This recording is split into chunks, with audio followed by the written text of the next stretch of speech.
Ladies and gentlemen, boys and girls from all children from all ages, we're here to discuss the Monday Night Raw show of 4/15/2024. And on this week tonight, we have the sad news of our women's world title champion is vacating the title. Rhea Bloody Ripley. We have our babyface Chad Gable turning on Sami Zayn. We have the White Shark Shemaus coming back and coming. You don't want this smoke. And we have a triple threat match being introduced for the #1 contender for next week for the new, not the Raw Tag Team titles, they're called the World Tag Team titles. And we have a couple more things to discuss, a couple more matches that, deserve to be discussed, deserve to be highlighted. Other than that, that's about it. The main stars of tonight's show. Without further ado, let's get started. Let's get discussing about tonight's show. And like Triple H said, we're 8 days after the world biggest WrestleMania of all time. So without further ado, let's get started for tonight's show. It's all yours, Drop. With anime in our souls and thoughts of wrestling out of control, we are a duo of weebs who love the entertainment of professional wrestling. Allow us to be the voice inside of your head as we go through the wrestling event of the evening and give our thoughts and predictions of what's to come and provide an experience inclusive to all nerds. Grab your steel chair, yell for the table, and get put through an experience like none other, brought to you by AniMa W3 Studios. This is the Weebs of the Ring podcast. And tonight we have two co-hosts because one of them isn't feeling well, so I hope you get better soon, Watkins. Lights come down, he's ready to enter now. Main event, Legend D Vash to the crowd. And being accompanied to the ring by a special counsel buddy, it is me, Drop This Box. Vash, how are you doing tonight, and what did you feel about the show we got? Honestly, the show was good. It was a bit slow in some instances, but overall the show was good. I had a good time. The show was like our White Shark came back. It's a banger after banger. It's a good show following up from last week Monday, from last week Friday as well. So it was definitely a great opportunity of a show that came to us. Yeah, I thought it was an alright show, to be honest. Like, I guess I could say, it was, pretty solid for what it was. The highlights for me, honestly, was Sheamus coming back because he's been missed. The main event between Sami and Gable was good. I'm happy that the IC title is getting put in main events. It's been a consistent thing. We did get some unfortunate news regarding Rhea Ripley, which we will get into. And other than that, we got #1 contenders next week for the World Tag titles. We got a new design for the titles, which is awesome. Especially it's with a new era. It's time to move on from what we had in the past. And yeah, as you mentioned before in your rundown, just a couple of things that we're going to comment on a little bit. Probably not going to spend too much time on it because, really isn't much to say. Yeah, like chat, look. Understand this. If we don't talk about highlights, it's not because we don't give two fucks about it. At the end of the day, it's because there's not much interest to the story, and that's what's the most important when it comes to our show. We are not filtered, we're honest, and we're gonna give you how it is when it comes to our opinion. And if you don't like it, well, tell us what you think. Tell us down in the comments below what you think about these fights of the women's tag teams matches that happened tonight. Let us know what you guys think, because those are the matches that were like, like, hey, could have been better. But if you like what we discussed, definitely give us some feedback down in the comments on the YouTube side, on the Twitch side, where we both live on both sides of both platforms, or hit us on the Twitter. Like, all our hashtags and the ads are down below on the lower third. So definitely appreciate that. So we are going to start off with the story of the night. I think I could combine this into two categories now I think about it, with Sami and Rhea, but we'll start with Sami since that's what's fresh in our minds. So we had Sami Zayn versus Chad Gable for the IC title. And we knew ever since Sami won the IC title, he ended up um, giving Gable, hey, you owe me favor tonight. And we had both of these guys in the main event for the IC title. It was a great match. Again, I want to applaud the production team to continue on doing these new shots that we didn't really see in like the old era. Like it was mostly like, okay, you play the guy's music, they come down and they interact with the crowd and then they get ready to start the match. But we actually have like a nice transition where like after Jay's match, after he defeated Finn Balor, Oh, we saw him walk all the way to the back where all the fans were, and then he was outside with Sami Zayn talking, and Sami was talking about how much his place means to him, and you just saw Sami come from that area and walking all the way back to the ring, and you just saw the shot of him, which you could see in this thumbnail, of him looking, out to the crowd, and just see a whole bunch of fans in his hometown just, singing his song, which was really nice. So I definitely really love that. Um, this match was very good, as I mentioned. Was not really surprised. Like, not at these are all. really good. These are two really good performers, so I was expecting them to go at it, and it was nice to have it as the main event because at least that shows you that Triple H really cares about the IC title. He wants it to be the main focus. It's not like it's going to be starting at like the beginning of the show or the middle of the show. Like he saves it for the main event, so that definitely tells you like how they view that IC title, especially like how much Gunther has built up that title.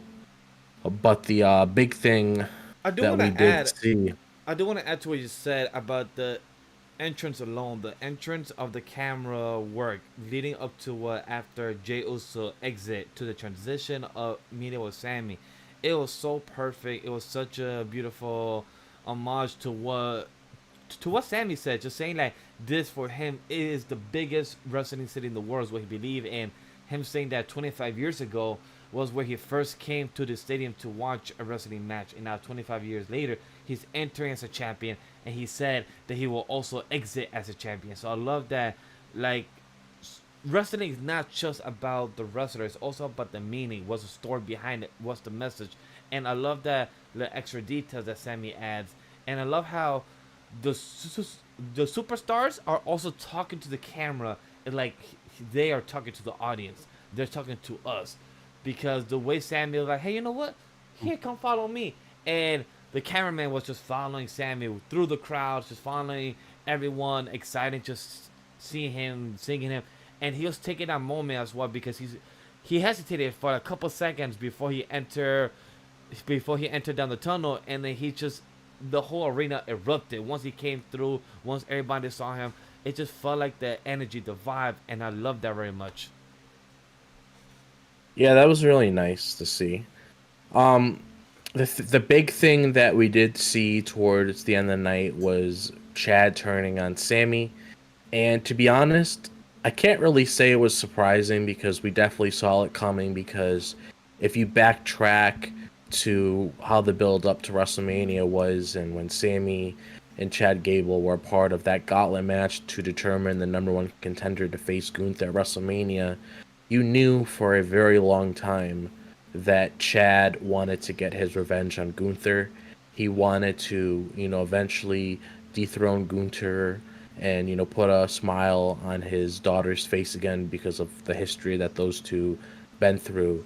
And when it came down to him and Sami towards the end of that gauntlet match, that he was a little jealous that, Sami got that opportunity instead of him. That's why he always Agreed. said, it means more because of what he was fighting for. So And you look at how. I was gonna say that, and during this match, I don't know if you heard it, but Chad Gable was also screaming to Sami during the ankle locks. He was screaming, saying that it should have been me, Sami. It should have been me. He was still reminiscing that it should have been him, the one to take a gun. It should have been him at WrestleMania. It should have been like he kept telling Sami throughout the match, throughout the ankle locks, and throughout him during the German suplex, he was telling him that it should have been me. So he still had it in the back of his head that he had that regretful of losing to Sami for that gauntlet match. Like you said, for having his daughter cry on the national TV and everything. So all those moments are still in the back of the head of Chad. That's what he broke and became the heel. He turned on Sami for that moment, and I just felt, for me, not saying it was shocking. I saw it coming. I just didn't expect it like this, but it was interesting. Like, it was like, oh shit. It was like an oh shit moment, but like an oh shit moment that I didn't expect to happen right this moment. But we, like you said, we saw it coming. Eventually, it was bound to happen. No person would take all this type of losses. Like Drew was a good guy. He was babyface, but then all those losses, all those broken promises, at some point, that one day, that one time, that person will break. And this was Chad's moment. He broke. He said, I'm tired of this shit. Why did you win? Why did you take my chance? And that's a good thing about storytelling, is because you look at what Triple H gave us so far when it comes to Sami and Gunther's relationship. You had, Sami and Gable's relationship. You had Gable prep Sami to face Gunther at WrestleMania. You had, Gable teach him the ropes, teach him the things to expect from Gunther, and then, seeing Sami beat Gunther, I can only imagine, behind the scenes how he really felt. So, as Vash stated, this was pretty much Gable's breaking point. So I can't really say that I was shocked to see this. I definitely expected, to be honest, to see this out of the match because, we're fresh out of WrestleMania now. And you got to build up some challengers for Sami. It can't be like a couple one-offs or whatever. I mean, you already have an ongoing story with Sami and Gable. And it's not like it's just a random story. Like, there's actually some depth to it. So you could definitely build into this a little bit more. You'll probably get another match out of them. Because at first, this was just a match out of respect because at the time, they're both friends. But now it's more personal. So you'll probably see a different side to this feud. Once it starts getting into motion, I wouldn't be surprised if we see another match at Backlash between the two, because that's definitely a possibility. Yeah. I do know that we saw Bronson Reed come out and say whoever wins, it doesn't matter, you have to worry about him. But at the same time, does that really matter because of what occurred between the two? Because now Sami's main focus now is Chad Gable. Sami's going to come out next week and he's going to say some shit to Chad Gable. And yeah, so come here out right here in this ring, Chad. We need to talk. That's what's going to do it. Bring him. And Chad's be like, we don't need to talk. I need my other match. I'll see you on Backlash. Or something like that will happen. But a question, because Bronson Reed was a setup. If Sami retains his match in the next rematch versus Chad, Bronson Reed will be the next opponent. Because I feel like that is leading to something within their story. Yeah, if they want to throw Bronson in there to build up their story, I can definitely see that. But at the same time, just looking at how things are structured between Sami and Gable, especially with the turn, because now you're adding more depth to the storyline between the two, it's kind of like, Bronson Reed is just a background character. If it was just a regular match and they went their ways, and then you had, Sami and Bronson the next week, and then maybe Gable wanted to, turn on Sami there, then you could, extend it there because at least you gave Bronson some spotlight. But if they're just planning on using, Bronson as a way to just, build up their feud, if it ends up in a disqualification or whatever the case may be, it just feels like, at least to me, that Bronson's kind of like a background character after the turn, because now more people are focused on, what's going to happen with Sami and Gable next? Because, yeah, we thought they were friends, but now Chad turned on him, so now it's completely different. So now people are more invested to see what's going on with that. Just like how we saw on Friday with the Bloodline, you saw Solo, making his own decisions and recruiting another member of the family, which is Tama Tonga. Now people are interested to see, what's going on next with this new chapter of the Bloodline. That's what I'm trying to say. It's like you're setting up these different angles to get people more invested in. It's almost like, maybe the Bronson Reed thing was a red herring, or maybe it was just, I don't know. It's just, at least to me, the best way to put it, it's just I don't really see how he fits other than just being there as like an angle to like extend this feud. I see. I see where you're coming from. Well, the Chad Gable, I'm curious to see how this is gonna work for Alpha Academy, because last time we saw a babyface turning heel, his old group, the OC, AJ Styles said, "Nah, fuck my team. I'm gonna do my own thing." So is Chad Gable next week now gonna continue with Alpha Academy, or how's Alpha Academy gonna support this? Because we did see one person online tweet this recently, Tozawa. He said, "I believe you because you're my coach." So we have one person, it seems like, being behind Chad Gable's decisions. But now it's question on Otis and Maxine next week. How are they gonna react to the Alpha Academy as a group supporting Chad Gable's heels turn or turning on Sami overall? Because that'll be an interesting dynamic on how the Alpha Academy will also work moving forward. Where the whole team turn as a heel, or will they continue working alongside with Chad, or will Chad just fade off from Alpha Academy and be his own thing?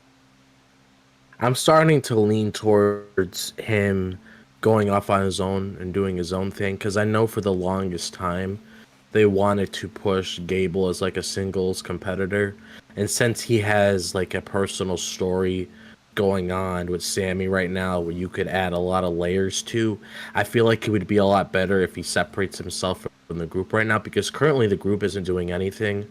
And then you have Maxine doing her own thing of Ivy Nile, like we saw tonight. Yeah. So I don't really think the whole group is going to turn heel, because it doesn't really make any sense, because they have no reason to turn heel. Sami does. Gable does, because he was just fed up with just being the nice guy the entire time, or trying to be the better man and try to help out Sami and all that. So to me, it just feels like it might be. I don't know if it's going to be a similar situation with AJ, or maybe he's just going to be like, I need to be by myself. I don't think they're going to like follow him around and ask him for help or anything. Because they haven't really been involved. I mean, if they were going to make it self-aware that, the Alpha Academy actually, were concerned about Gable or whatever, they would have made it pretty apparent on TV. And Gable hasn't been shown with the Alpha Academy for so long. Like, even leading up to WrestleMania, he hasn't been shown around them for so long, because for the most part, Otis has been with Taizawa. They've been doing their own thing. As I just mentioned, Maxine's going off and doing her thing with Ivy Nile, because they have a feud with mainly Candice LeRae. So they have that ongoing thing right now. So it's kind of like they're all doing their own thing. So I feel like it's gonna be more of like a Chad thing, where he's just by himself trying to figure out what's his next move. Because obviously, he made a decision for a reason tonight, and I can understand why he did it, because based on what we saw before and on why, he feels the way he does, because he's been very vocal about it, I can understand the decision he makes, and I feel like it would just make a better story if you just keep it between Sami and Gable instead of getting a whole bunch of other people involved. I agree. Because it's a personal thing, especially like when he's like bringing up family, because that has nothing to do with the Alpha Academy. That has to do like with his own family, like the way that he saw his daughter cry after the whole thing would go through, and just being really worked up ever since then. So it's more of a Sami and Gable thing, which I would personally prefer them to just stick to all the way. Hey, I'm happy with the starting with Sami. The underdog has become the champion. The Chad babyface, the Kurt Angle, Olympian champion that Chad is. Very happy he's getting the push he deserved from Triple H. I'm glad he's getting the recognition he is. The turning heel would be interesting, or being turned on Sami. I'm really curious to see how long this lasts, and will this be a ongoing thing for the next couple of months. So this is going to be very curious to see for storyline purposes and for the superstars themselves. How is this going to be moving forward for them for leading up into the summer? It's going to be very curious, because I'm very excited for Chad to see his heel turn.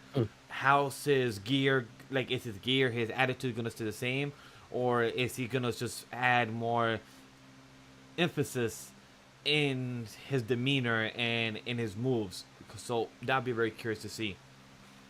I mean, based on what we saw towards the closing parts of the show, he's definitely going to be more physical. He's probably going to do different moves that a heel would probably do, like, putting someone through a lot of pain and torturing them and stuff like that. Like we saw with Sami when he was doing the ankle lock, when he was on the rope and all that. So he's definitely going to be like more physical. He's going to be like more aggressive. So that's something that we'll definitely see out of him.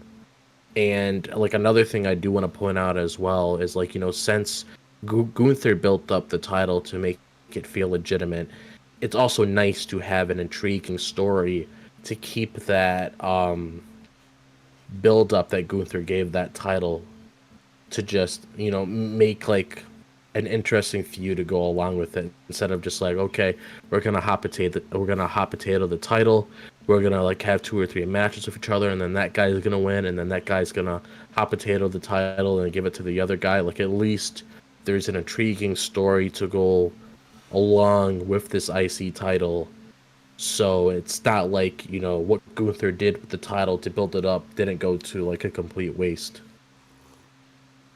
I totally agree. But I don't got no more thoughts on this current main event discussion with Chad versus Sami. Overall, it was a good match of Sami versus Chad.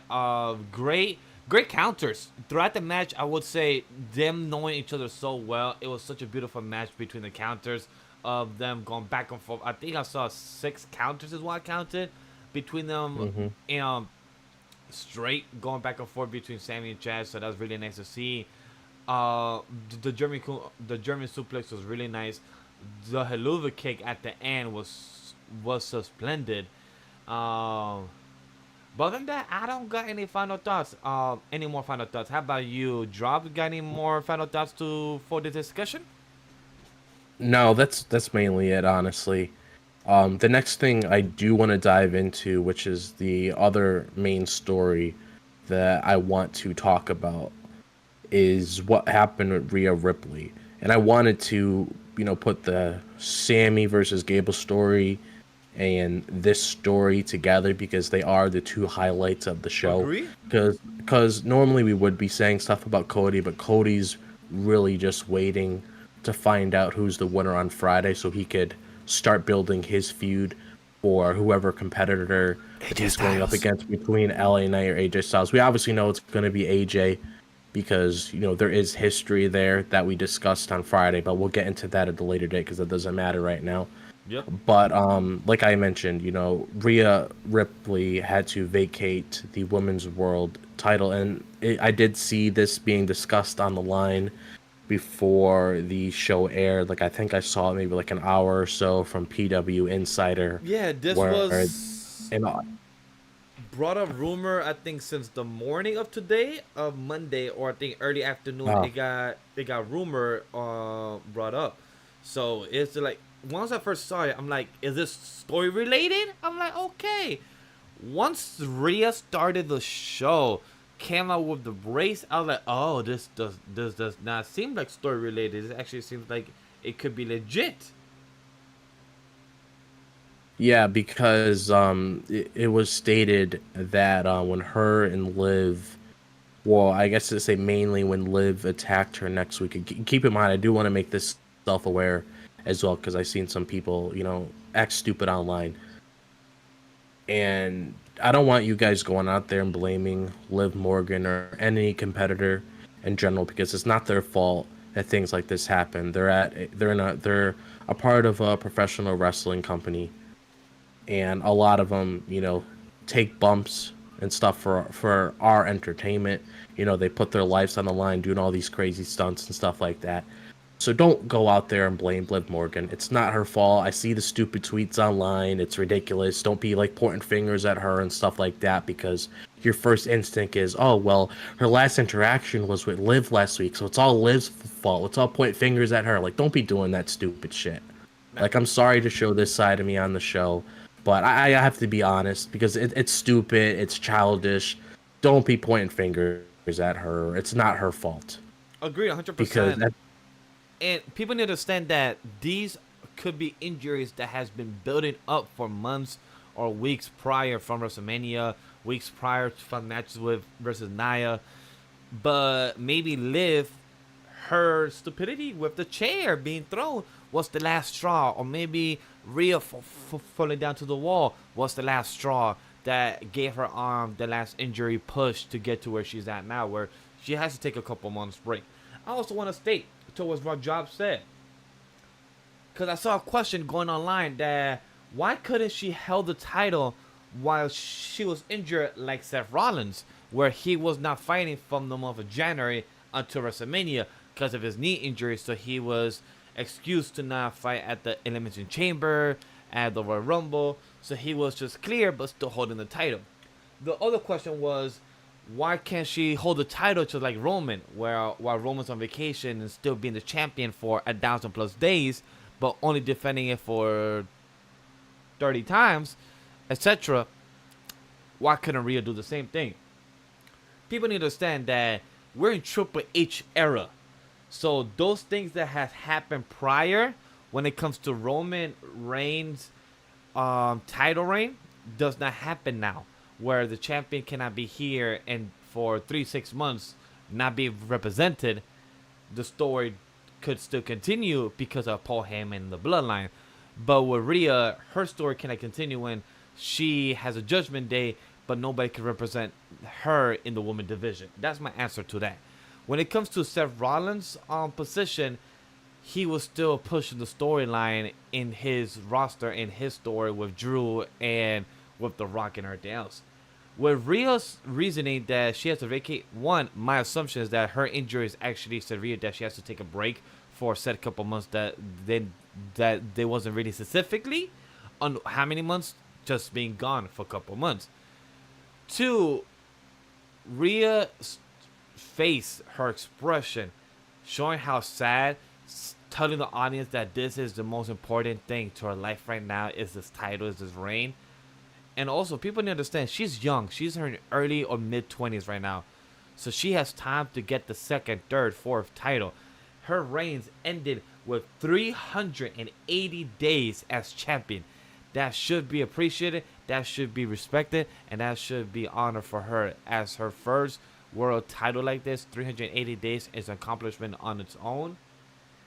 But like she said, she will come back stronger and better. But Drop, what do you think of those questions I answered about people saying, why couldn't she hold it like Seth's title for the next 4 months? Or why couldn't she do it like Roman's title reign, where he was gone for a couple months but still on vacation for other stuff, for his other reasons? What do you think of those questions people ask online and everything else? Well, I think when it comes to Roman Reigns, as you said, there's other people a part of the bloodline that could still tell a story. And Roman only comes out on like special occasions. So he had those perks because he was the face of the company.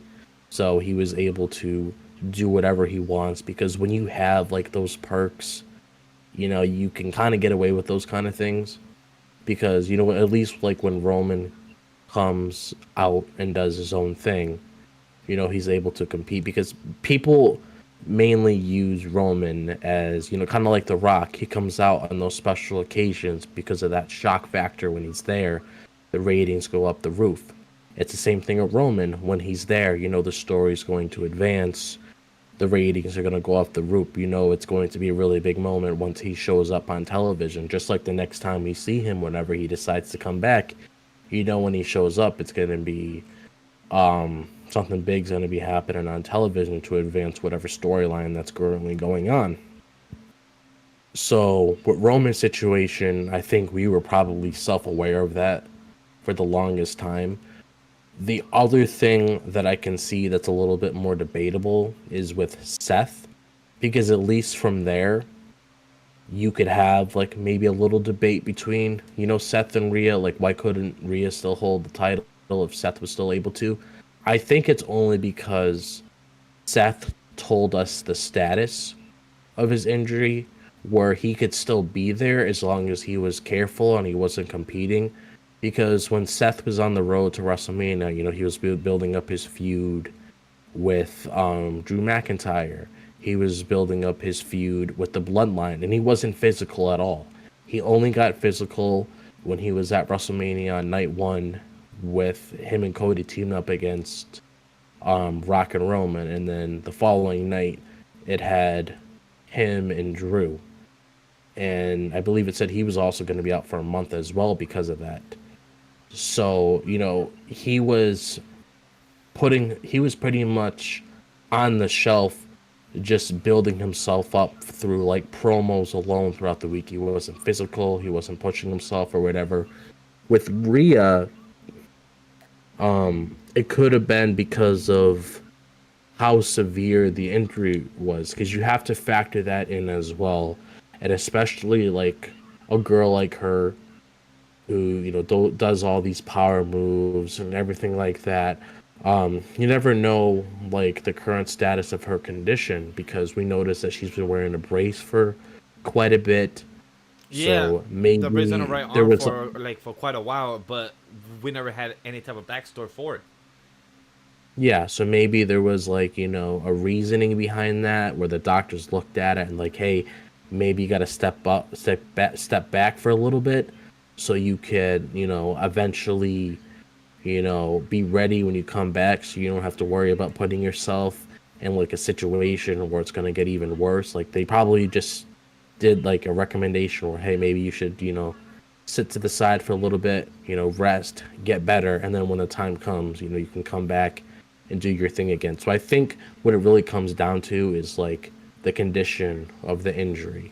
Look, Because we also got to talk about it that even on tonight's, by the end of the show, they said that the crowning a new World Women's Champion next week. So it must be so severe that she had to vacate her title tonight, and then they're already gonna announce a new champion next week. How do you feel about that? Because for me, it makes it more believable that Rhea's injury must be that severe for her to be gone for the next couple months and for her to vacate her title. Two, it makes you question, like, how are they going to crown the new champion? Are they about to have a battle royal? Are they about to just have the next runner-up like Nia or Liv or something? Because, like, did they name how they're going to announce a new champion? no, So it's very interesting how they're going to already announce that by the end of the show, after Rhea started the show, and then by 10 o'clock or by 10:30, they gave a little quick 20 seconds saying that next week they're announcing a new women's world champion. That was really interesting. How about you, John? well, I'll be honest. I do not want a battle royal with this because I feel like that would be pretty cheesy to just put Rhea's title up for grabs and just have the girls eliminate each other, and whoever comes out on the top, wins the title. I feel like it needs to be earned a little bit differently. Yeah. That's why I would rather them, hold this off, because this is an idea I pitched in my head. It's a little late in the game, but it would have worked, at least in my vision. I would have personally had Rhea's title up for grabs at the King and Queen of the Ring, because the King of the Ring tournament has always been about, a whole bunch of people going up against one another, and then you got those final two towards the end, and then whoever wins earns that title as the King of the Ring, and then they also get a guaranteed title shot after that. What I would do is I would have a whole bunch of women compete, and then I would have it where it comes down to the final two, and then you would have that match at the King and Queen of the Ring event.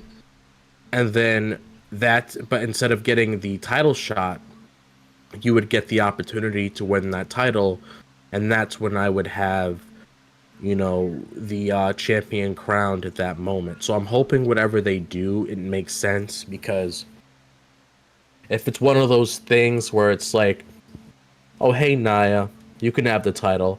Oh, hey, Liv, you could have the title. Or, oh, hey, Becky, you could have the title. I don't know if I would really be a fan of that, because Rhea built up that title to make it feel special and important, and 380 days is a very long time. Like, I was even talking about this with my friend at work, and I was like, I honestly wouldn't be surprised, based on how much they see in Rhea, how much they wanna, see that title just keep on stacking itself up and setting more and more records.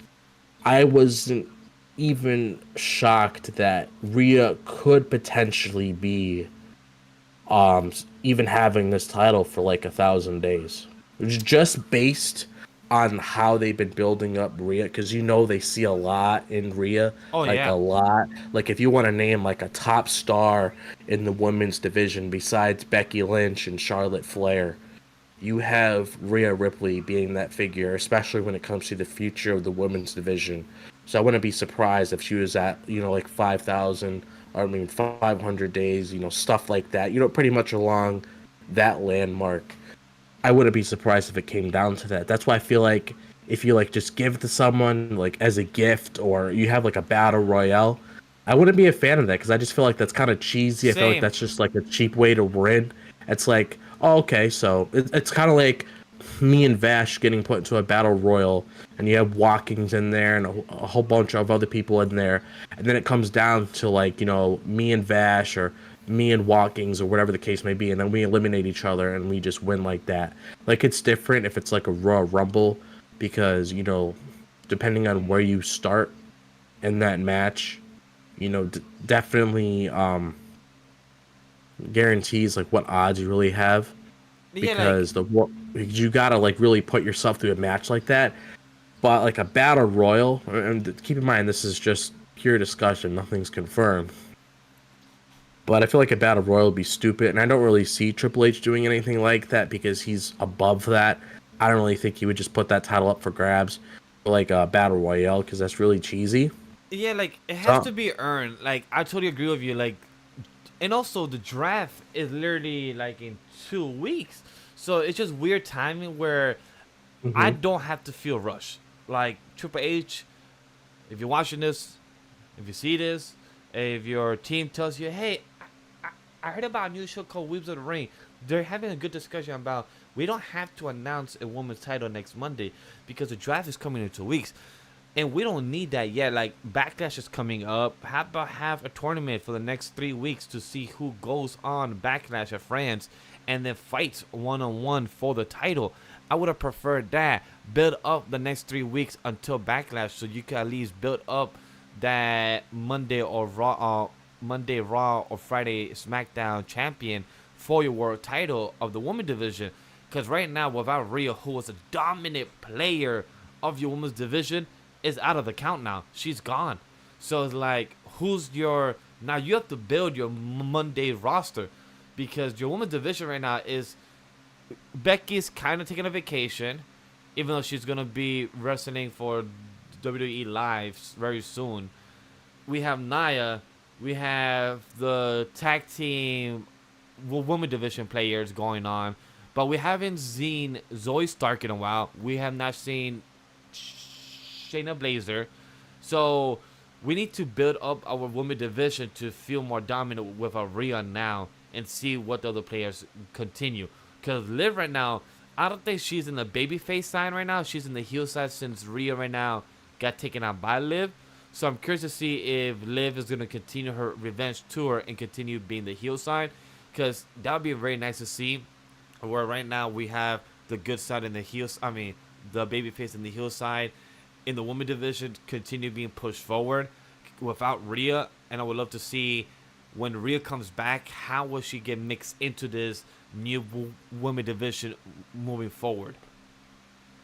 Yeah, because losing Rhea is huge. That's It's like if Cody had to take a vacation, or I'm not gonna say Roman because that's guaranteed.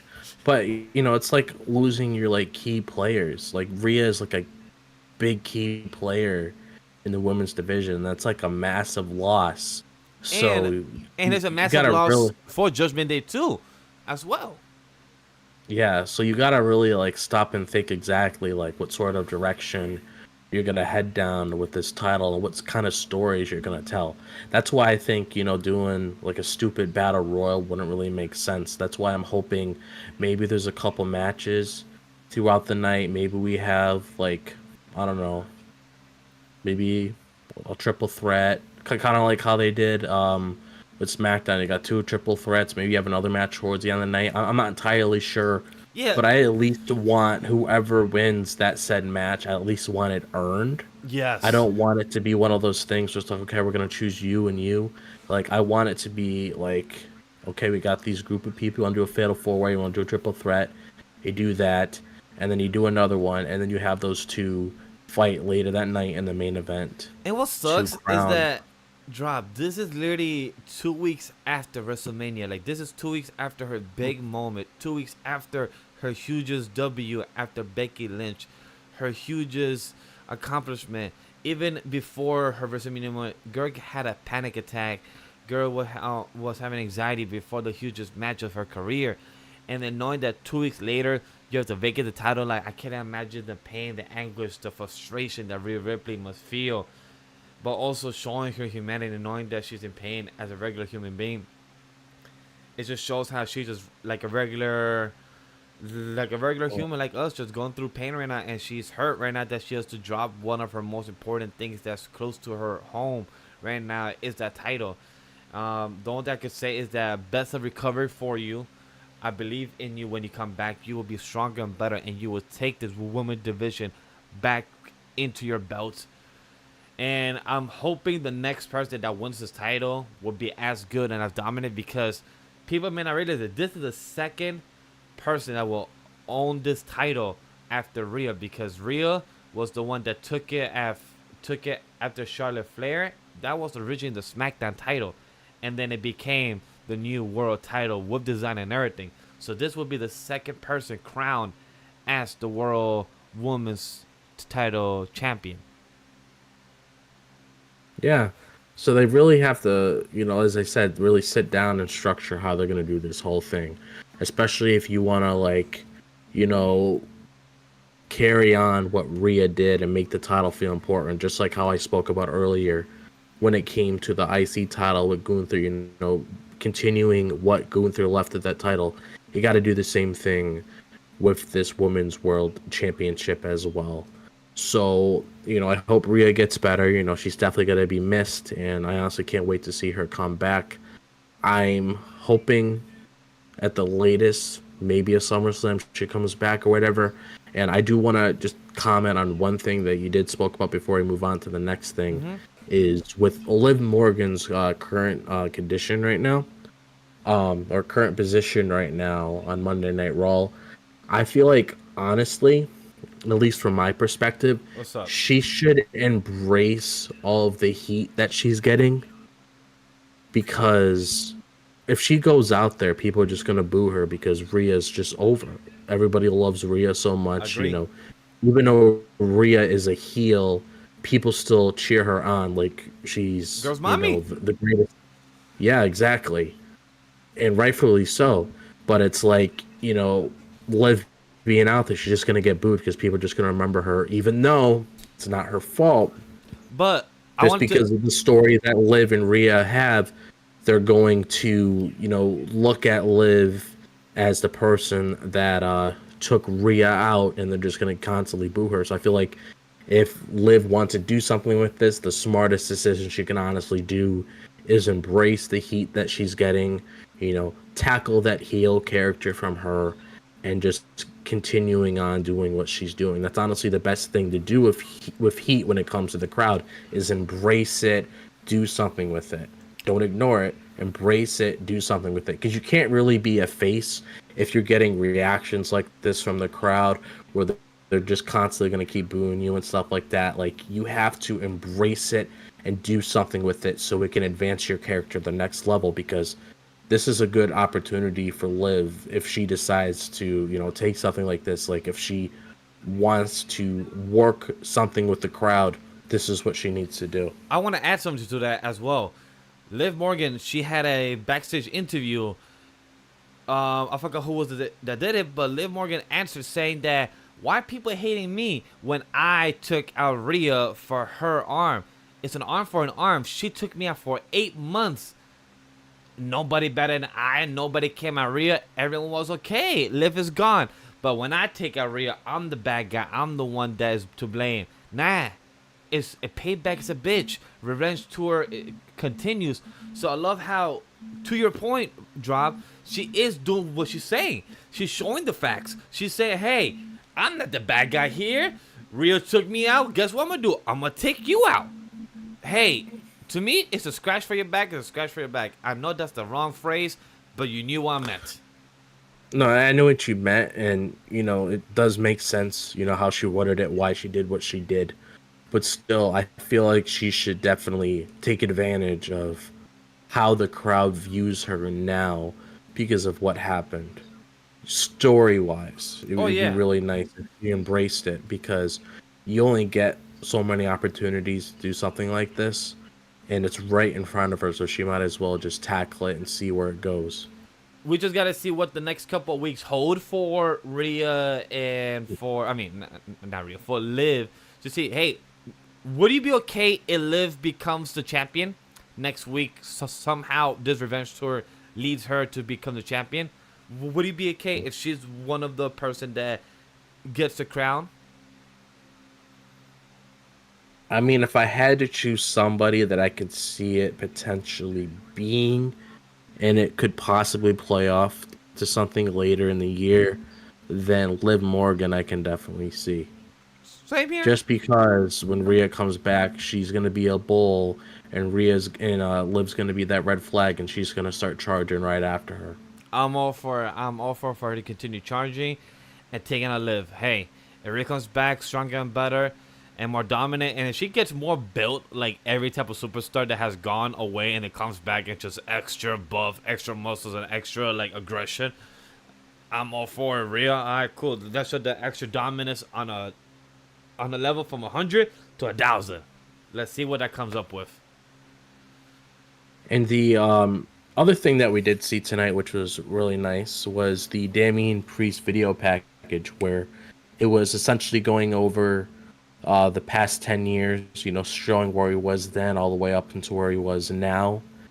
And it was showing, how he always wanted to be at that level, but he could never really achieve it. And then we did see him mention before that, he had some self-doubt, but he eventually got to this level to where he is now, which is great.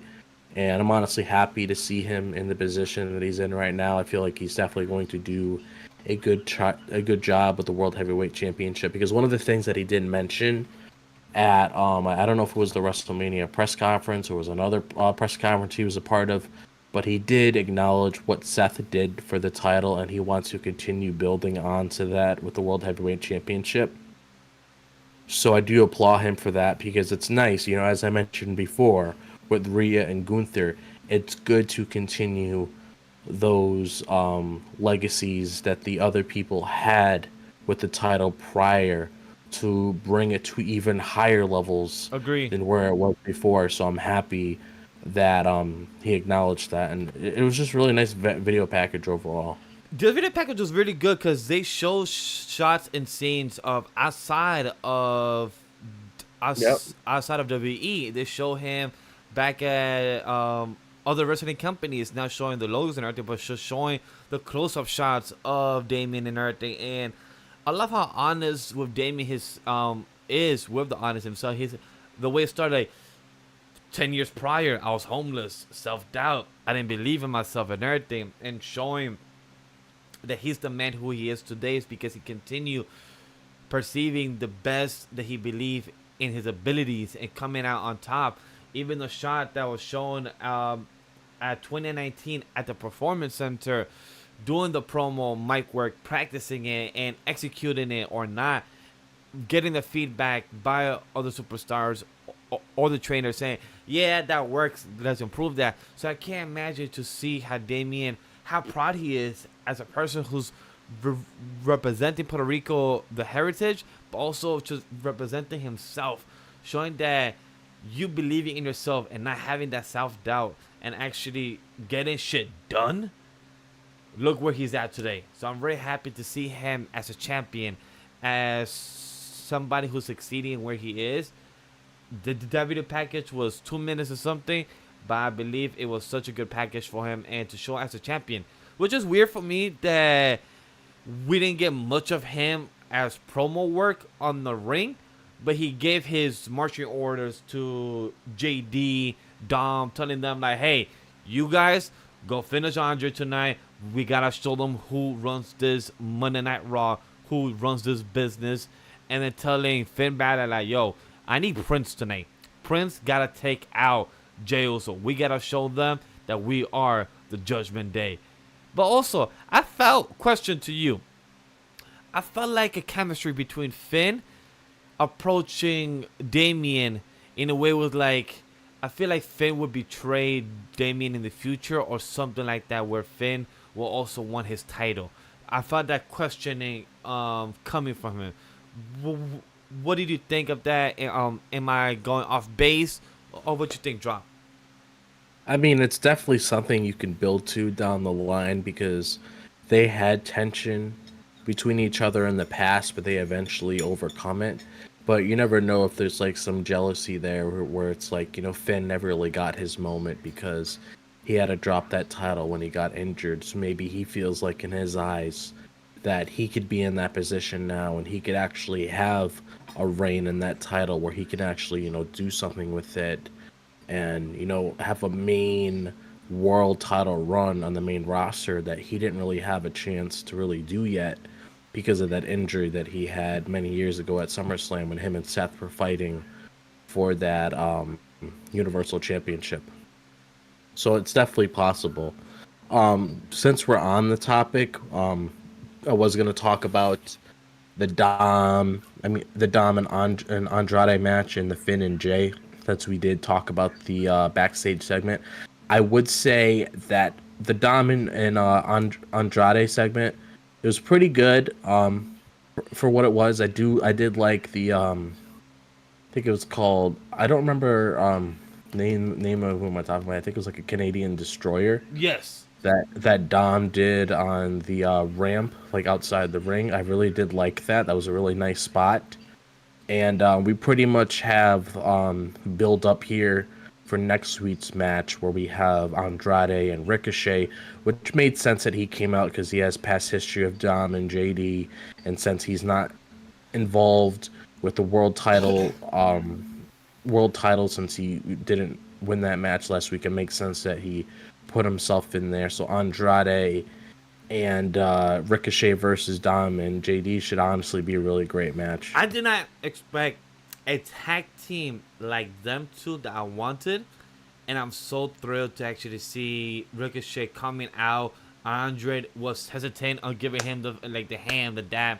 After Andre, you know, after he recuperate, after the bullshit that just happened, Andre gave the dab for Ricochet. They both saw eye to eye. They said, all right, cool, let's take down these two buffoons. And then we're ready for it. I love that.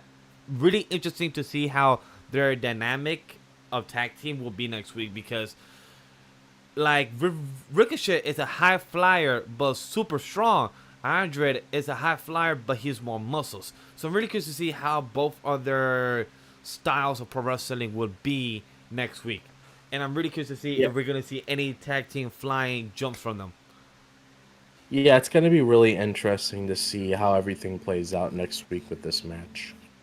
And then the other match I wanted to include here, since we are on the topic of the Judgment Day, and it just makes sense to talk about them all together, is Finn versus Jey Uso, which this match mainly, to be honest, was just a match to help Jey gain momentum heading into his match against Damian Priest at Backlash for the World Heavyweight Championship. And I thought it was a good match. It was very enjoyable for what it was. And I'm honestly looking forward to seeing Jey versus Damian Priest at Backlash. I think it's going to be a pretty good match. I think they're both going to put on a pretty good show.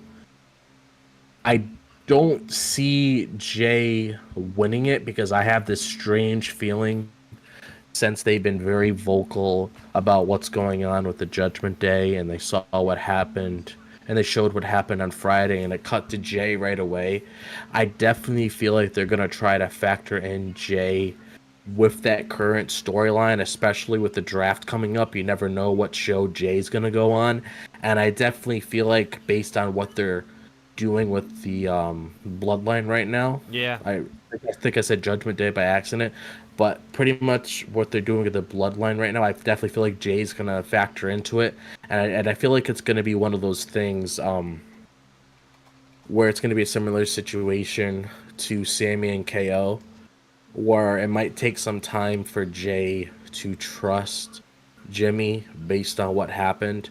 But I feel like over time they'll eventually get that connection back, and then the Usos will finally get back together again, and then they could, work together against this new bloodline that's being formed with Solo Sikoa so far and Tama Tonga. There is rumors that Jacob Fatu has signed, so more than likely he's probably going to be a part of Solo's group.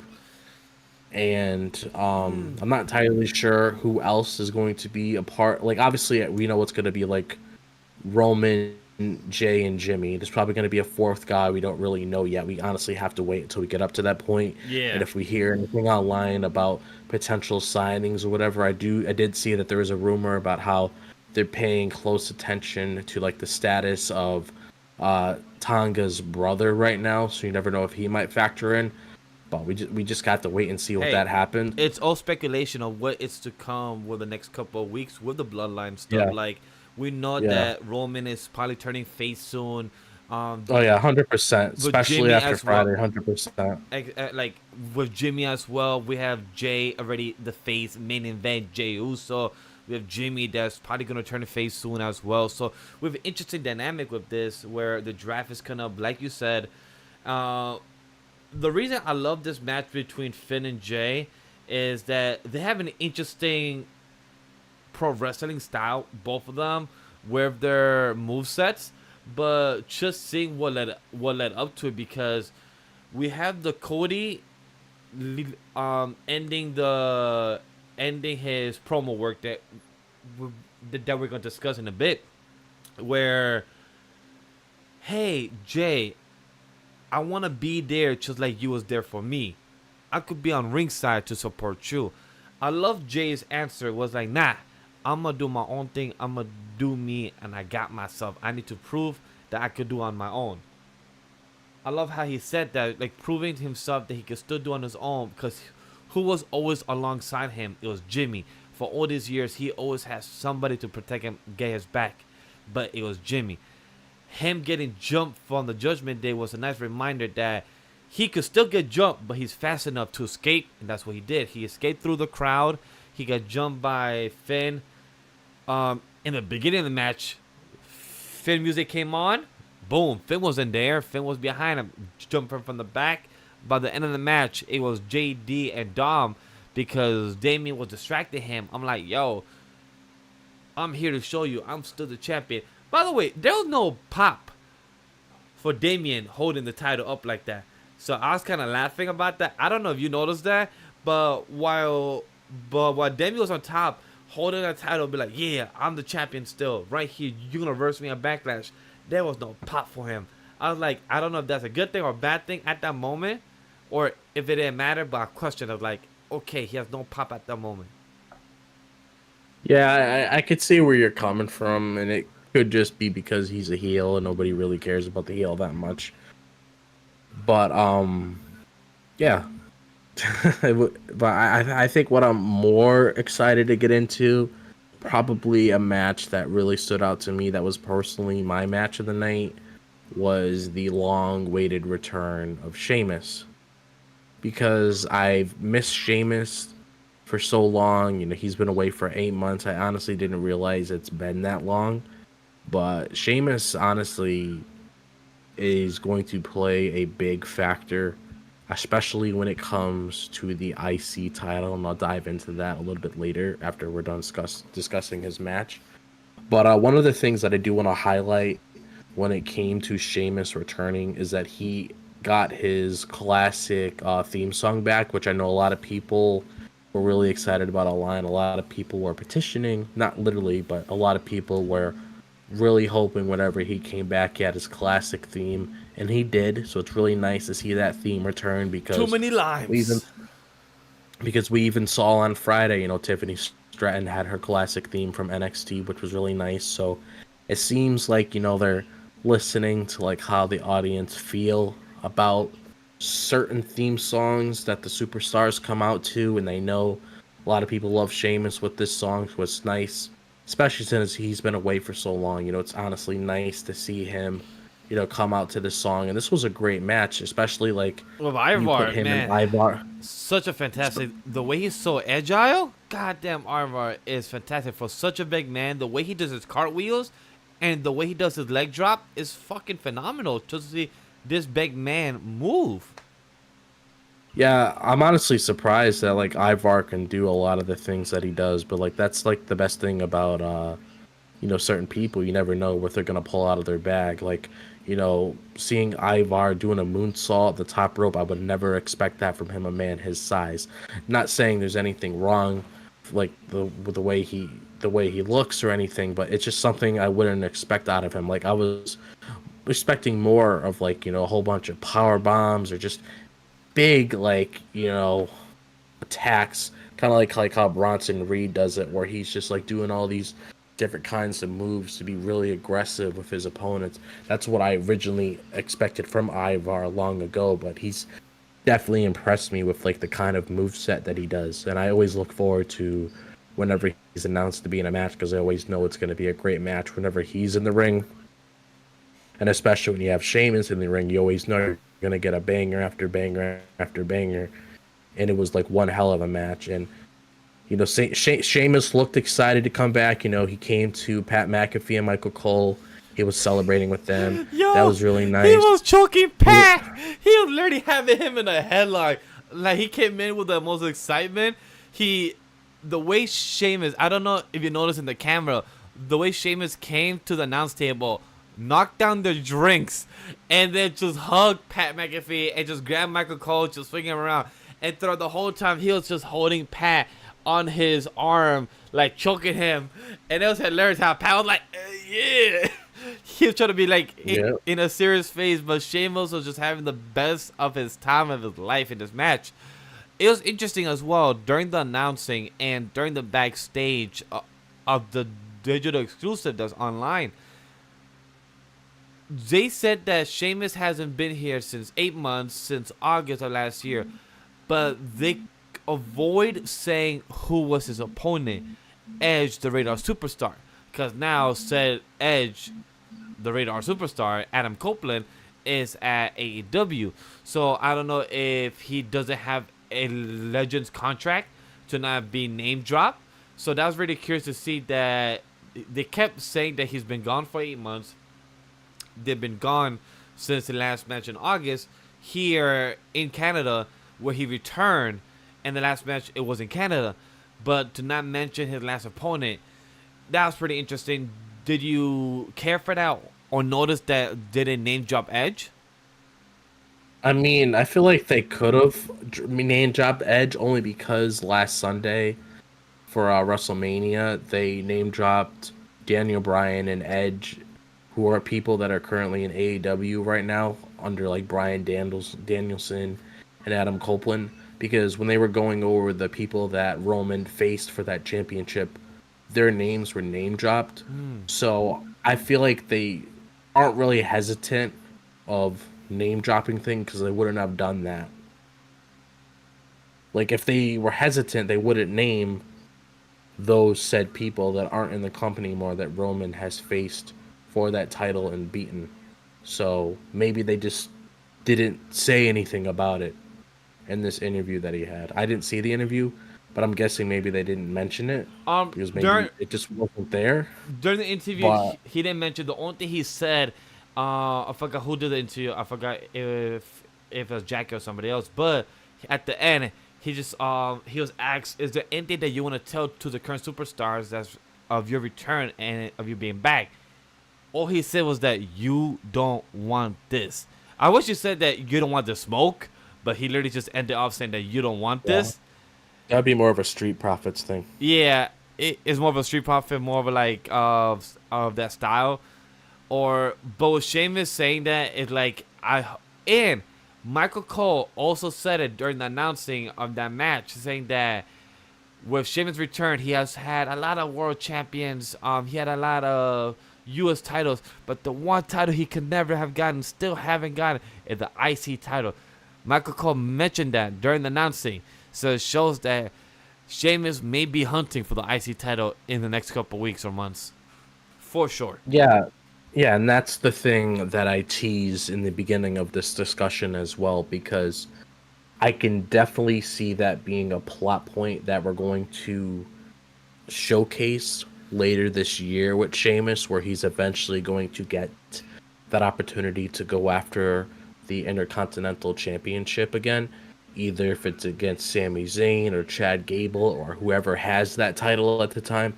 I definitely feel that Sheamus is going to factor into that, because that's the last thing that he needs to check off his list so he can become a Grand Slam champion in the WWE. That's the last thing Yep.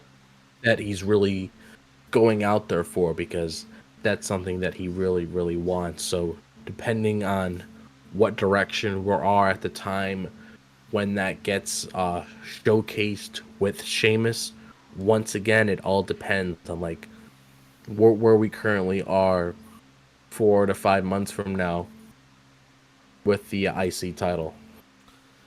What can it hold? What can it be? But overall, this was a great match. It was just great to see Sheamus come back. Great match with Ivar. I love that Ivar continues to get the support. Don't forget, guys, if you're watching this on Monday or late night Tuesday morning, tonight of NXT, Ivar is going to continue going for Obafemi for the NXT North American title. So that's also was highlighted from Michael Cole and Pat during the commentary of the match. So that was also good to also bring the highlight that NXT is still the third show and giving the highlight for Obafemi during the big night of Raw. Yep. And Ivar should honestly just be focusing on that for now, because it's currently what he decided to factor himself into. So he should definitely, just keep his eyes on Obafemi's North American Championship.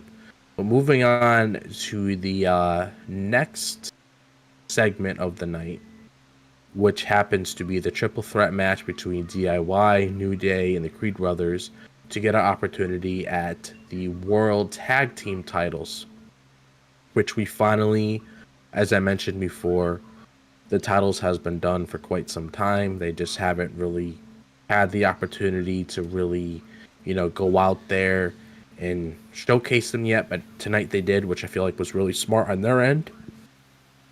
And we have brand new tag team title designs. How do you personally feel about them? I think they're all right. I like them. I feel like they could have been better on as a tag title. I feel like they're a copy and paste of the world title of the men's and women's. I feel like it's literally a symbolic of what the Monday night show is, like the world tag titles, the world heavyweight of Damian Priest title, and the now vacant women's world title. It literally almost looks exactly the same, except with the world tag team title has that red to represent Raw, I assume. But I'm okay with it. I like it.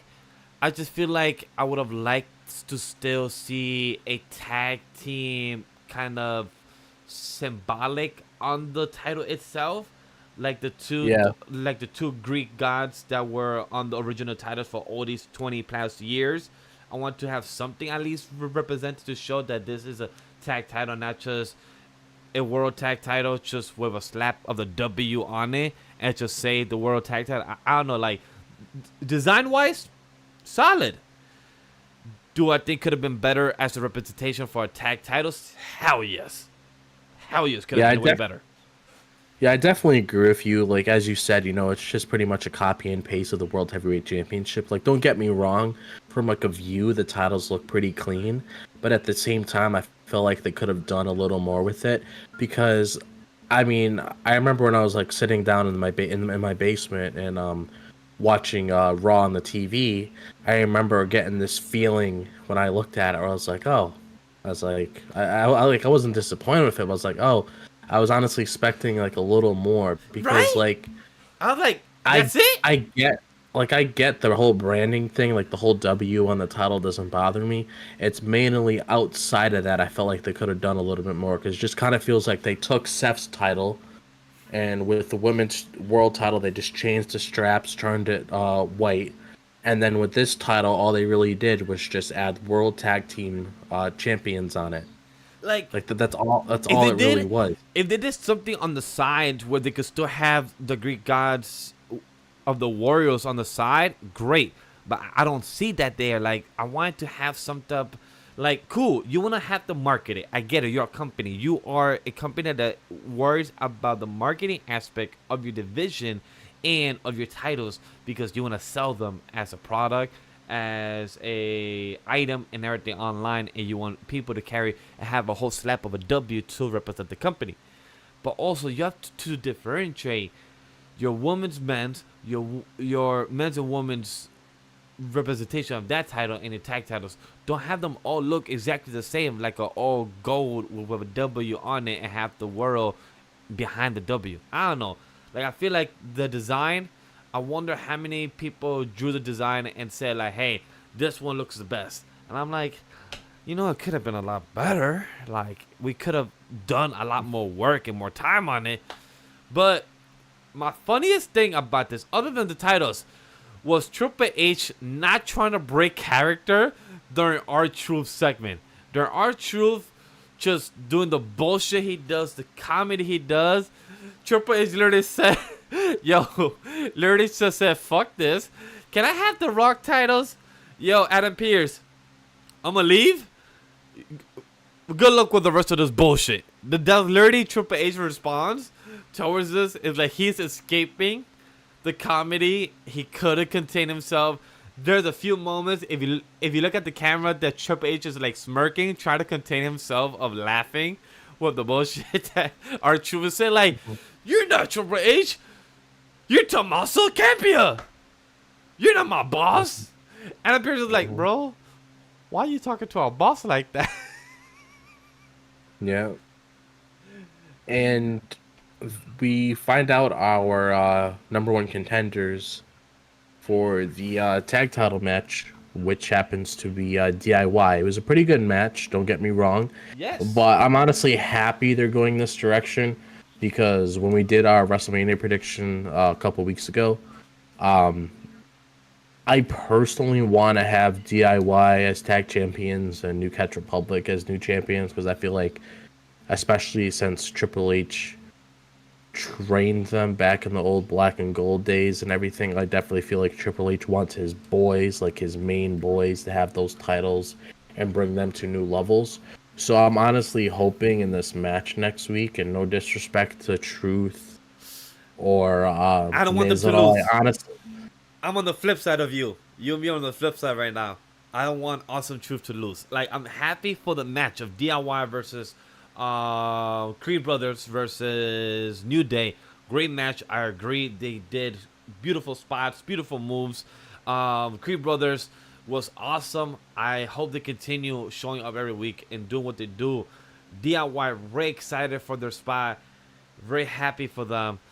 But I don't want them to take the loss because I want Awesome Truth to win next week. I want Awesome Truth to continue being champion for another couple of weeks.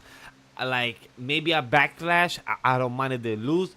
But for next week, it's like, damn, Awesome Truth was just champion for 3 weeks. Like, fuck. That's kind of little for me. no, I get that, but I just feel like with Truth, it was more of a moment at WrestleMania to give him one. And plus I for don't Miz really as well. Yeah, so that's why I personally wouldn't be surprised if they did drop the titles to them next week, because it's not like it's gonna affect R-Truth in any way. Like, because R-Truth's whole character is he's just he's just funny. He tries to be the person in the room to make people laugh and stuff like that. But I feel like if you want to really push these titles to new levels, putting somebody like DIY on there, taking it seriously, We did see news reports about it not being so much sports entertainment as much anymore. I feel like it would just be nice to have, you know, a legitimate like tag team. Not saying Awesome Truth isn't one, but like somebody like DIY to actually like give them a push, because they had opportunities like this before and they lost, and I personally don't know if I want to see that again. Same. I understand. I'm glad to see that you want them to win next week. I want Awesome Truth to win. So let's see what Monday Night Raw holds. Yeah. But I'm curious to see how the SmackDown titles are gonna look. Most likely, it's gonna look exactly with a big W like the SmackDown champion and like Cody Rhodes champion is. Big W to represent, and they would be called how the Raw titles got called the World Tag Team Champion. My assumption is that the SmackDown titles will be called now the WWE Tag Team Champion. Yeah, that's more than likely what's going to be called. But before we talk about our last two matches, what do you want to talk about? Cody's promo? Or Sure. what do you want to save that for the night? Like talk about the two other tag team matches and then promo of Cody to save for the end of the show. I would rather save that to the end of the show, because with these two matches that we got, I wouldn't want to end the show off like this. Copy. So it would be best. So it would be best to save Cody's promo for last, which makes sense because then that's going to build up to our show on Friday for SmackDown. We find out who the number one contender is. But you know, just getting this out of the way real quick, because me and Vash probably won't spend like 5 or 10 minutes or so talking about this, because we really don't need to. Indi, Hartwell, and Candice LeRae versus MAXXINE and Ivy Nile. We've seen this match for like almost a month now. I'm not really sure what they're trying to do with this. Like, I get the whole story of Candice trying to persuade Indi to like use heel tactics to win matches by like distracting the ref, pretending to be injured, you know, stuff like that. And now, like, I guess Indi's slowly starting to get into it and everything like that. But it's like, why are we like, I've had issues like this before, and I even told you guys about it. I don't like seeing the same match over and over and over and over again, because it gets repetitive, it gets boring. It's honestly been the exact same spots with these two, where it's like Candice trying to persuade Indi like every single match, and it's not like it's different opponents. If it was different opponents, I wouldn't care too much. But it's literally been an ongoing story with MAXXINE and Ivy, and the only thing that's really advancing in that storyline is just Candice trying to turn Indi into like a heel to make her like cheat to win in order to actually instead of like winning a match regularly. My question is, you like you said, we have spoken about this conversation week to week, month to month now already about the repetitive. So instead of us hopping on it, talking about the negative aspect of it, what do we hope to see out of this? Because right now, MAXXINE is slowly improving. I love that. I'm happy for her. She's getting the recognition. But where does this go for Indi and Candice? What I'm hoping for, like, cool. Is Indi pushing to help actually Candice and become the heel tag team duo like they are trying to be? Or is there going to be a falling out? Because right now for this match, Ivy now didn't do shit. From what I can recall of this less of a 10-minute match, including entrance and everything, Ivy now did not get a tag in, and she was not included. Other than her getting the official tag, but the ref did not see, she did not do nothing this match. And Ivy now, I was hoping for more for her.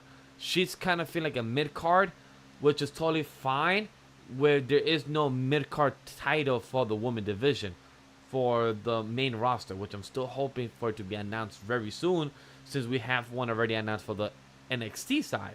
So I'm really curious to see, out of these four ladies, what is going to continue being pushed forward. Like Triple H, I'm invested. I'm intrigued. But how long are you going to continue the repetitive of these four ladies, where at this point, I'm going to be like, okay, I'm out. Because it's going to be a rinse and repeat, but what type of twist are you going to continue adding? Because now, in this match, Indi Hartwell was actually put in a heel tactic. She pushed MAXXINE down. She did a move and she dragged down Candice to do the 1-2-3 pin, and then Candice was like, "Oh wait, what? We won!" Boom, they did. I was like, "Okay, where are we going forward with this?" That's what I'm hoping. Like, I have more optimistic, but we need more. Like, Triple H, where are you leading with this? I mean, I don't really have much to say based on what I said. Yeah. Like, I'm not trying to be negative, Oh, of course. but at the same time, it's constructive criticism based on like how I feel about these said matches, and it's not really doing anything for me. I can't really say I want to see this and that. If you want me to be completely honest, I'd rather see Candice break off on her own and just get that Dom level heat where she just keeps egging on like every other woman in that locker room to really get her over as like another heel that they could potentially build on in the women's division. That's what I would personally do. And Agreed. if she Like wants I say, to bring we Indi, need that mid-card title. That mid-card title will help Candice to show that dominance. yeah, which they should take notes from NXT for that. But hey, we have another tag team match. We got Piper Niven and Chelsea Green and KAYDEN and Casey. So with KAYDEN Carter and Katana Chance versus Piper and Chelsea Green, Yes. I would say with this I can be a little bit more positive with, only because I care about KAYDEN Carter and Katana Chance. I feel like they should be treated a little bit better because they are actually a legitimate Team. women's tag team, and I feel like they should Yes. be able to be pushed properly to be showcased in like tag title matches or whatever they decide to do. They with are them. the best women's tag team that I've seen since NXT. I first found out about them at NXT last year, and them getting TV time this little with Piper and Chelsea, great. But I wanted to actually win the title. Like right now, the Kabuki Warriors has the titles, but not doing shit with it. I'm like, yo, where's the progress with this? No, that's why I'd rather them just sacrifice the women's tag title and just bring a whole mid card title for the girls. Yeah, because that'd honestly be the best thing. If we're not building the tag team titles like the men's, and we're not actually getting the women division, feeling the spotlight of these women's titles, like KAYDEN and Katana Chance, they actually are a team. They actually have tag team sets. They actually are like the New Day. They are like DIY. They are like the Creed Brothers. They have actual tag team move sets. The other fucking Chelsea Green and Piper don't. Like freaking I forgot who was it. I think it was Katana Chance. She jumped on top of Chelsea and then did a move on Piper. Like she just ran from rope to jump on her team member and then hit on Piper. That was such a dope move. And it was disappointing to see not more of that. But Chelsea Green, she took the W with a surprising win, and it was entertaining for what it was. But other than that, I don't got no more shit to say on this. Yeah, I don't either, really. Like, I personally just want KAYDEN and Katana to be treated a lot better. Agree. Like, 100%. actually being built up properly, because seeing them in a match, like the whole point of them going over to the main roster, especially how Shawn Michaels built them up, was to be a legitimate tag team to actually help motivate the women's tag division. That's why when they had those titles, you would expect them to go to new lengths. You would actually expect them to actually make those titles feel legitimate. And ever since they lost them to the Kabuki Warriors before the Royal Rumble this year, there really hasn't been much done with those tag titles. I mean, it's just a plot. The worst decision I'll say out of last year was to combine the NXT women's tag titles with the... I can't say that because we got the women's mid-card title out of that, and the NXT doesn't really need a women's tag division over there. I feel like what they did now, and they have a women's mid-card title over there, I feel like that's a lot better than having a... When is that starting? Is that starting this week or next week? We're not sure yet. Okay, copy. I just wasn't aware if they have announced it yet, because I know Ava said something last week, but I forgot when she was gonna start pushing that forward. Oh. But hey, Katana KAYDEN, I hope you continue getting the shine. Hopefully, in the next coming weeks, you actually get some more TV time with actual build up with the superstars, and if we continue getting an actual woman tag team division out of these players, hopefully continue getting better, and yet actually have some tag movesets. Other than that, let's move into our last promo of the night, and is our undisputed WWE champion, Cody Rhodes. Giving that like 5-minute promo work, and I love it. Yeah. Essentially what that was really, it was Cody acknowledging, that we have a number one contenders match for his championship at Backlash this Friday between LA Knight and AJ Styles, which is going to be a WrestleMania rematch between the two. And we spoke about it before on the show, especially on Friday with the three of us, and all three of us agreed that more than likely AJ Styles is going to be the one to win that, which makes sense because there isn't, well, for one, AJ and Cody have never had a match with each other before. Which I did not know that. Yeah, they never really interacted, but I feel like it's nice just to have them start a feud with one another because there is history with the Bullet Club. They weren't a part of the Bullet Club at the same time, but they were part of it, which they could definitely bring up in their promos. Cody's dream match that he mentioned when he originally came back to WWE was AJ Styles.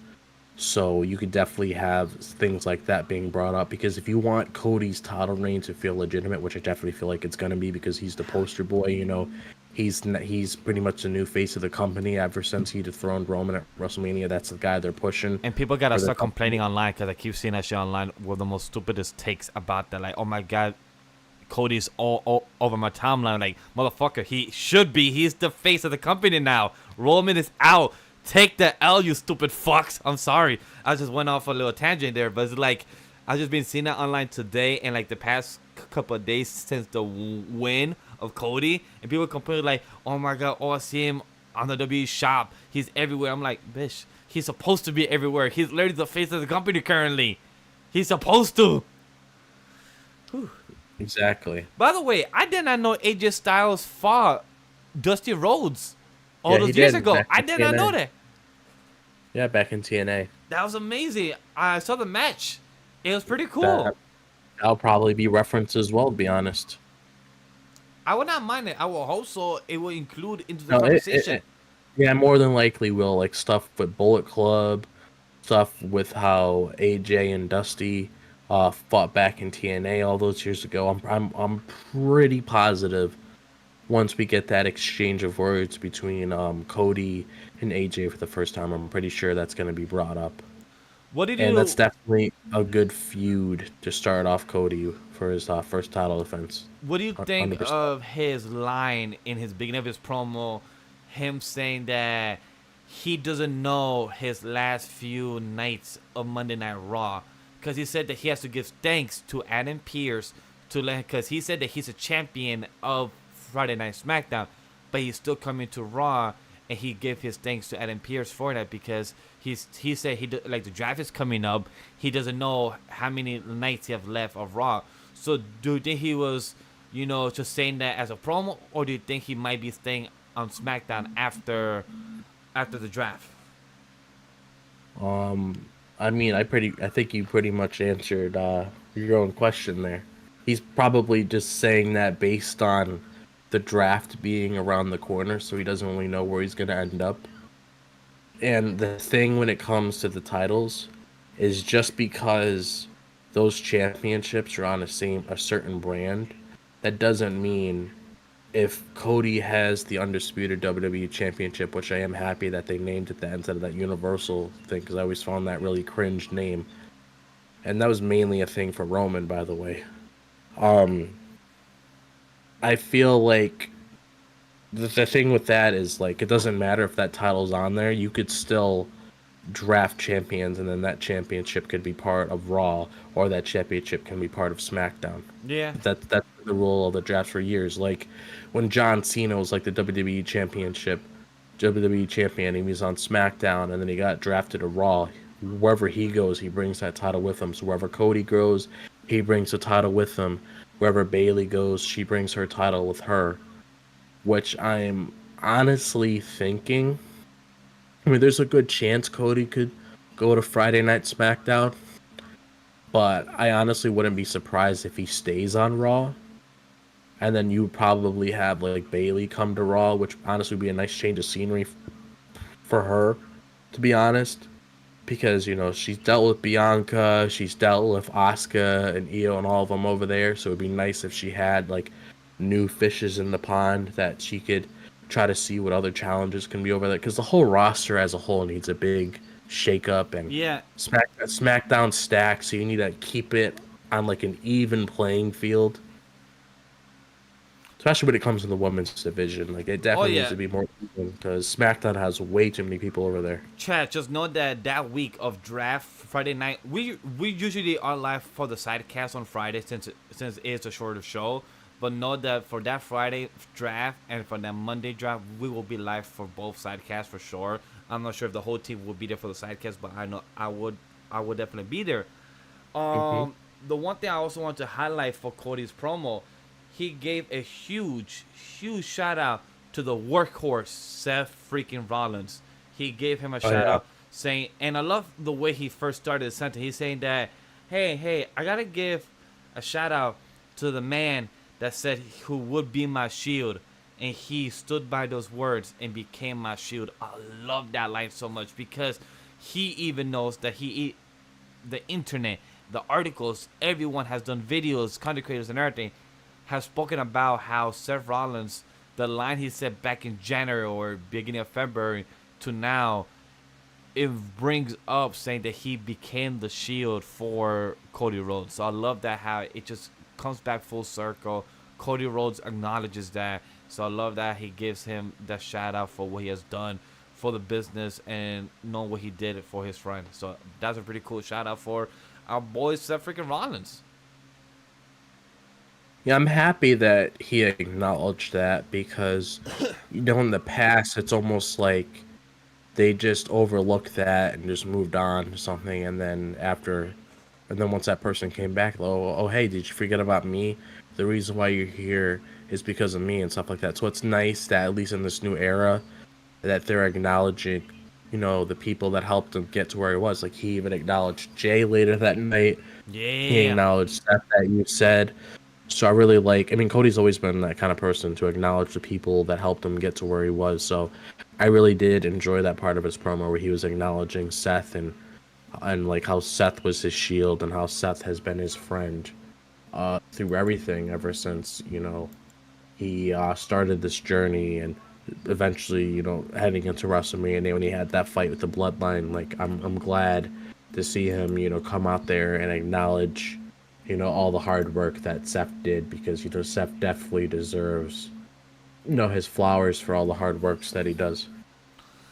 I agree. Like, Seth Rollins did his shit. Cody did his promo. I'm not sure if we're going to see him this Friday, but he did question, or he gave kind of acknowledgement about the story that's going on with the Bloodline. He said, hey, random people showing up from random families that we don't know who they are, the strangers and everything, you know.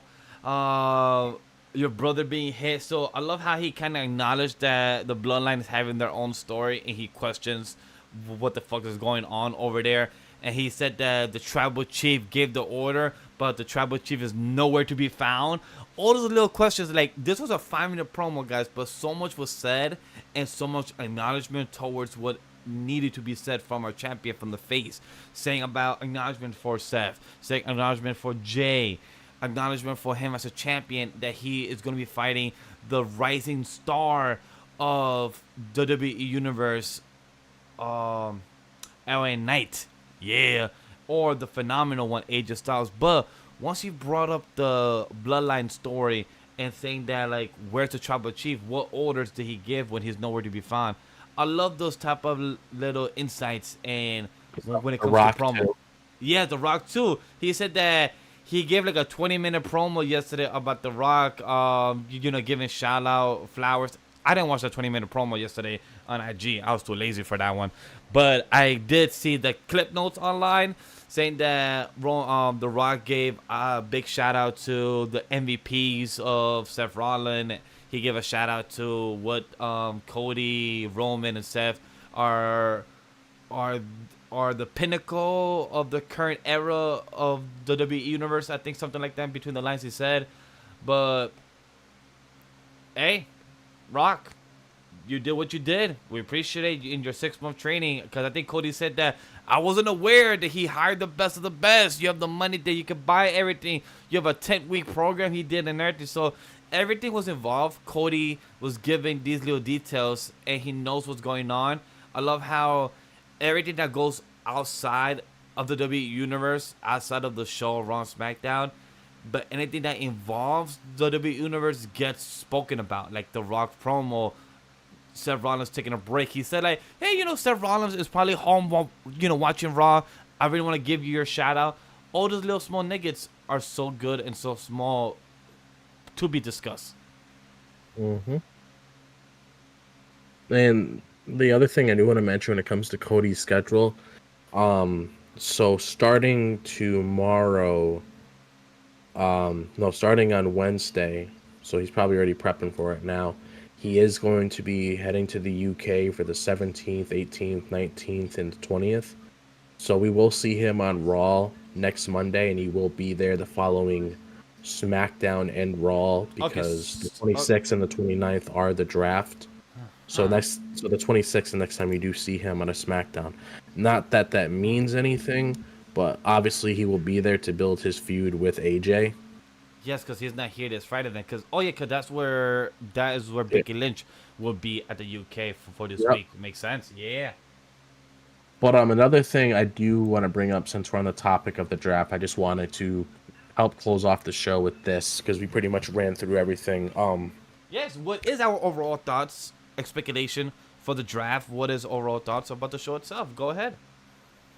Well, speaking on the draft, before we get to the closing moments of the show, we did see today that WWE revealed a new logo for the draft, and you see red, you see blue, and you see yellow into it, and it's like a little yellow like swoosh towards the end. So it definitely seems like NXT's gonna have more involvement in this year. And my take on that is like, since NXT is going to be involved in this draft, then you can definitely tell that Triple H is definitely taking this draft really seriously with how he wants to present it and how he wants to take the promotion moving forward when it comes to which superstar is going to be ending up on each brand. And I feel like if you're going to have some call-ups from NXT, you're probably going to even have some people on the main roster possibly go down to NXT, because we had people like Baron Corbin, for example. We even have the Final Testament currently down in NXT right now, because sometimes they go Ivar back as down well. there. Yeah, sometimes they go down there to like reinvent their character, or try to help build up the talent over there to prepare them to be on the main roster. So I wouldn't be surprised if you see some people on the main roster get drafted to NXT, since it seems like Ava, Adam Pearce, and Nick Aldis are probably going to be in control of the draft picks of who they want to be on each show. So that's an interesting thing that I didn't notice. So, question to your statement, because you bring up the news report in a way that was brought up a couple of days ago or this past weekend, how currently the WWE is looking to make NXT more not look like their development brand, but more like their third show. How do you feel like that having other superstars come down there and build up the NXT but be its third show? Me, on my end, I like that, because NXT is growing in a faster rate.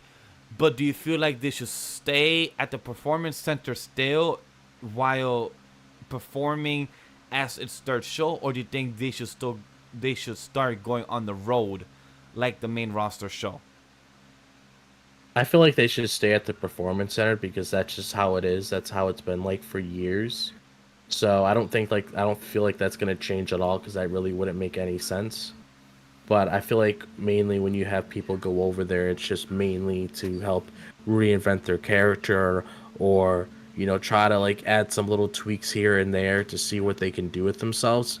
That's why you have people like Ivar going down there for the time being. And that's why you have people like the Final Testament going down there for the time being to see what they could, get out of like the upcoming stars down there. And I feel like after the promotion, you'll probably have some people drafted to NXT and they probably will stay there for a little bit until they eventually like, appear on the main roster again. Because it's only a matter of time before Baron Corbin comes on the main roster again. So you never know what could possibly happen with that. Yeah, like So I feel like if you took somebody like we've spoke about before, like let's say for example, somebody that's not really being used on the main roster that much and you draft them to NXT, at least you have somebody there and NXT now, like a person that wasn't being used on the main roster, actually being utilized and being pushed.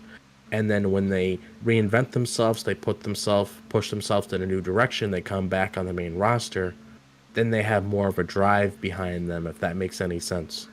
yeah, like you said, like for example, Braun Breaker. For those that did not see last week NXT show, Braun Breaker lost the NXT tag titles with Baron Corbin, and Braun Breaker is officially done with NXT. Of his run is officially done. He's now fully committed to become a full SmackDown member. Who knows the next couple weeks? Does he transfer to Raw? We will see when the time comes. But Braun Breaker being a full committed member to the main roster now, it's just fully time. It's about time to happen. So like NXT, what's gonna be happening for the next couple weeks is a new season. Shawn Michaels planning to show up with Ava of what they plan to do with the mid card title of the NXT Woman North American Champion. So it's really curious to see how that goes. I'm excited for it. The draft is gonna be something that Triple H had the full control of WrestleMania, succeeded. Hall of Fame succeeded. Now we have Raw after Mania succeeded. Raw after SmackDown succeeded. Now we have Backlash and we have the draft leading up his next two big events that's fully controlled after him. Can't wait to see what he was different compared to last year's draft and the previous ones. What is surprises? What are things that are going to be happening? And who are the free agents? Because we haven't seen a few of the free agents since, like we know of Brock Lesnar. He's a free agent. Curious to see where does that going to lead up to as well. Yeah, because if I'm looking at how things were structured last year, I feel like this year, since it's completely in control by Triple H, because there's no Vince involvement Yep. anymore, a lot of the other people that were there before aren't there, and since Triple H has been very vocal about this being the new era, I feel like this draft is definitely going to feel a lot different than the drafts that we've been getting for the past couple years, especially with NXT involvement now, because now it's showing how they want to make sure they're utilizing as much talent as they possibly can. So I can definitely see them structuring this properly so it's taken seriously moving forward. And normally, when these drafts are completed, they usually go in effect after Backlash. So after the Backlash pay-per-view, which that is going after the Backlash pay-per-view, where that's going to be on May 4th. Yeah, May 4th. That following Monday is when the draft will be in full effect. Like once Triple H comes out, I'll probably say, okay, after the draft, after Backlash and everything, that's when the new rosters come in full effect. So May 6th will be when those drafts will be in full effect. So you'll see everything come together. I agree. So with that, let's give our last thoughts on the WWE Raw of Monday night. And I gotta say, it was a solid show. It was splendid for what we got of the tag titles, new champion looks, It became from Raw titles to the World titles.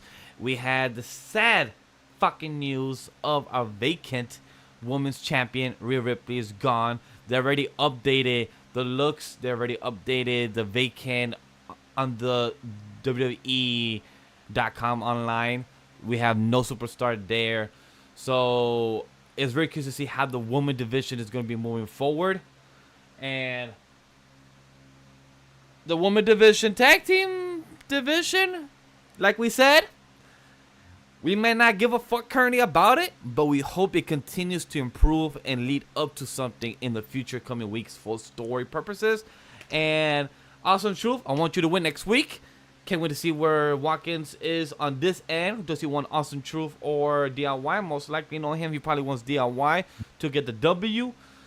And other than that, can't wait to see what happens on this week's SmackDown. How about you, Drop? All right, so my overall thoughts on the show is that great main event with Sami and Chad Gable. Happy to see the heel turn. Really curious to see where it goes with the direction of their feud. Definitely going to be interesting with that.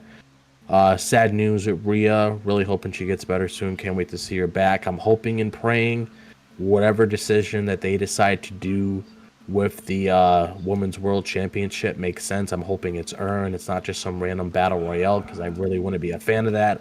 Or just handed it out as a gift. I really wouldn't like that either.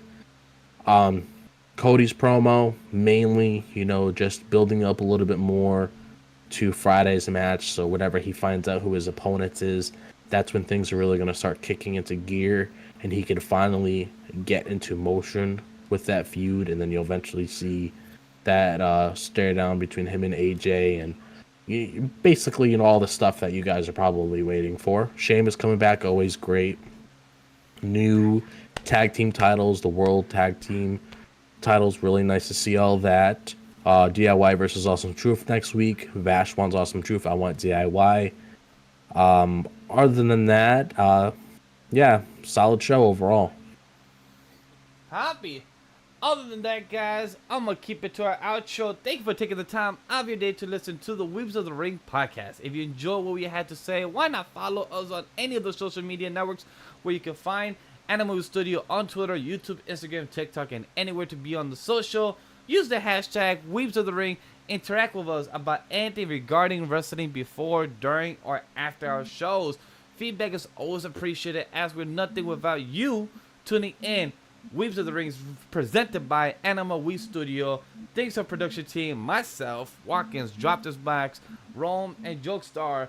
As a special thanks to JB and Abe. Thank you for joining us. And remember, no stunt grannies were harm in the recording of this podcast. And as always, guys, we appreciate the support on the YouTube, on the Twitch, and everywhere else on the podcast platform. Our Weebs of the Ring show will be soon on the audio podcast, so stay tuned for those that want to check our show on the audio side as well. We appreciate you guys always watching us, but in soon to be, you'll be able to listen to us as well. Other than that, guys, have a good night.